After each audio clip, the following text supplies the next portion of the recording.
নদীর ধারে এক পাহাড়ের গুহায় একটি ছাগলছানা তার মায়ের সঙ্গে বাস করত। তারা খুব সুখে দিন কাটাচ্ছিল। তার মায়ের সঙ্গে প্রতিদিন বিকেলে সে নদীর পাড়ে যেত আর সবুজ সুন্দর ঘাস খেয়ে খেয়ে সে দ্রুত বড় হচ্ছিল। একদিন সে তার মায়ের সঙ্গে নদীর পাড়ে ঘাস খেতে যায়। তার মা তখন তাকে বলে, দেখ বাছা, খুব সাবধানে ঘাস খাস, আমাদের তো শত্রুর অভাব নেই। বনের বুনো কুকুর, নেকড়ে, শেয়াল, তাছাড়া ওই জলাশয়ের অনেক দুষ্টু প্রাণী আমাদের খাবার জন্য ওৎ পেতে বসে থাকে। ঠিক আছে?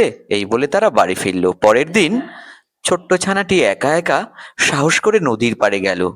সেখানে সে মনের আনন্দে ঘাস খাচ্ছিল এবং নাচ করছিল। কুটুমা কুটু সুপারি ডানা কুটুমা কুটু। এই শুনে এক জলপরি উঠে এসে তাকে ধমকের সুরে বলল, এই, দুপুরে একটু খেয়ে ঘুমোচ্ছি আর অমনি তুই তো কাটুস কুটুস শুরু করে দিয়েছিস। একটু কি শান্তিতে ঘুমোতে দিবি না? বলে রাখছি, এখনই থাম, বন্ধ কর তোর গান। যদি না করিস তোকে ভস্ম করে দেব। এই কথা শুনে ছাগলছানা অত্যন্ত ভয় পেল। সে বলল, মাফ করবেন জল দেবী, আমার ভুল হয়ে গেছে, আমি আর করব না। আমি কথা দিচ্ছি, আমি চুপচাপ নদীর পাড়ে এই সবুজ ঘাসগুলো খাবো। আপনি নিশ্চিন্তে গিয়ে ঘুমিয়ে পড়ুন, আমাকে মাফ করবেন। কিন্তু দূর থেকে এক দুষ্টু কুমির সেই ছাগলছানার নধর দেহ দেখে খুবই আকৃষ্ট হয়ে পড়ল এবং তাকে খাবার জন্য সে পরিকল্পনা করলো। সে ধীরে ধীরে জলের তলা দিয়ে ডুব দিয়ে পাড়ের কাছে উঠে এলো এবং সে ছাগলছানার পেছনে দৌড়াতে শুরু করলো। ছাগলছানাও বিপদ বুঝে দৌড় শুরু করলো। বাঁচাও বাঁচাও। ছাগলছানাও যত দূরে দৌড়ায়, দুষ্টু কুমিরও তত দৌড়ায়। দৌড়াতে দৌড়াতে ছাগলছানা তার মায়ের কাছে গেল, গিয়ে তার মাকে বলল, আমাকে একটি দুষ্টু কুমির আমাকে অনেক জ্বালাতন করেছে। ও তাই? আচ্ছা, ওই কুমির তোকে খেতে চেয়েছে, দেখবো ওই কুমির কিভাবে তোকে খায়। তার আগে যদি ওকে আমি জব্দ না করছি তাহলে আমার নাম বদলে নাম রাখবো। শোন, আমরা একটা প্ল্যান করি। এই প্ল্যান করে দুষ্টু কুমিরকে এমন জব্দ করব যে বাছাধন আর কোনোদিন আমাদের কেন কোনো প্রাণীকেই মারতে পারবে না। কি প্ল্যান? ঠিক আছে, বলছি, পাগল হোস না। শোন, প্ল্যানটা তো সকলকে বলা যাবে না, তবে তোর কানে কানে আমি বলছি, বুঝতে পেরেছিস? এবং এই মতো তুই আমার কথা মেনে চলবি।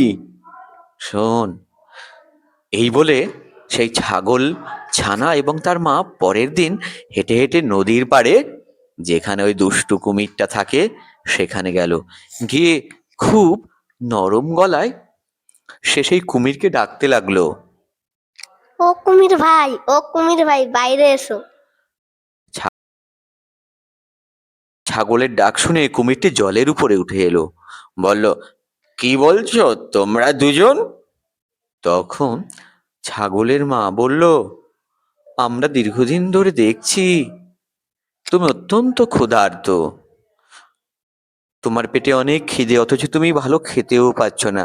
তাই তোমাকে পেট পুড়ে খাওয়ানোর জন্য আমরা আজ নিমন্ত্রণ করছি। আজ বিকেলে কিন্তু তুমি অবশ্যই আমাদের বাড়ি যাবে, ঠিক আছে? বিকেল হতে না হতে কুমির গুটি গুটি পায়ে তাদের পাহাড়ের সেই ঘরের কাছে গেছে হাজির হলো এবং ডাকতে শুরু করলো। তার ডাকাডাকি শুনে ছাগল ছানাটির মা বেরিয়ে এলো, বলল, হ্যাঁ কুমির ভাই, এসেছো, তোমাকে অনেক ধন্যবাদ, একটু অপেক্ষা করো, তোমার জন্য খাবার নিয়ে আসছি। ঠিক আছে, তুমি হলে আমাদের অতিথি, আর অতিথি তো ভগবান, তাই না? আচ্ছা, একটু কষ্ট করে বসো, আমাদের রান্না প্রায় হয়ে গেছে। হ্যাঁ, তোমার জন্য অনেক লোভনীয় খাদ্য সামগ্রী তৈরি করেছি, যেটা খেলে তুমি জীবনের মতো আর এর স্বাদ ভুলতে পারবে না। এই বলে ছাগল ছানাটির মা ভেতরে গেল। ছাগল ছানাটির মা অলক্ষ্যে পাহাড়ের উপরে উঠে কুমিরের মাথা লক্ষ্য করে পাথর ছুঁড়ে মারলো। পাথরের আঘাতে কুমিরই পুরো কোমায় চলে গেল। তারপর কোমা থেকে ওঠার পর সে মাংস খেতে ভুলে গেল। সে এখন আর কোনো প্রাণীকে মেরে খাবার ব্যবস্থা করে না। সে এখন ওই ছাগলছানার মতো নদীর তীরে উঠে তার পাশে সুন্দর সবুজ ঘাস খায়। Top top clear, good bye.